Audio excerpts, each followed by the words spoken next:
আমি অনেক দূর থেকে আসছি, কিন্তু ওষুধ নাই হাসপাতাল। এখন ওষুধ দেওয়ার ব্যবস্থা আপনারা করেন। তা হতে ঔষধ সরবরাহ না করায়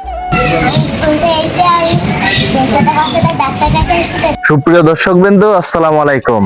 তো আজকে আমি এসেছি আমার গ্রামের একটি কমিউনিটি ক্লিনিক, যার নাম বসতপুর 1 নং কলোনি কমিউনিটি ক্লিনিক।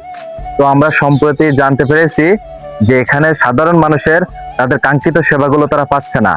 তো কি কারণে তাদের কাঙ্ক্ষিত সেবাগুলো পাচ্ছে না, তা আমরা এই মুহূর্তে কিছু সাধারণ মানুষের সাথে কথা বলবো। তো ভিডিওটি দেখতে থাকুন। তো এখন কিন্তু দেখতে পাচ্ছি আমার পিছন থেকে একজন আসতেছে হসপিটালের ভেতর থেকে। তার কাছ থেকে জানবো সে কি করতে এসেছিল আর কি সেবা পেয়েছে কিনা। তো আপনি এখানে কি করতে আসছিলেন? আমি ওষুধ নিতে আসছিলাম, সর্দি কাশি জ্বরের। তো আপনি কি ওষুধ পেয়েছেন? না, হাসপাতালে এসে দেখি কিছু ওষুধ আছে ডায়াবেটিস এবং অন্য ওষুধ আছে ক্যালসিয়াম, তাছাড়া অন্য আয়রন বড়ি, এছাড়া অন্য কোনো ওষুধ নাই। মানে আপনি আপনার কাঙ্ক্ষিত সেবাটি পাননি, তাই তো? না, আমি অনেক দূর থেকে আসছি, কিন্তু ওষুধ নাই হাসপাতাল।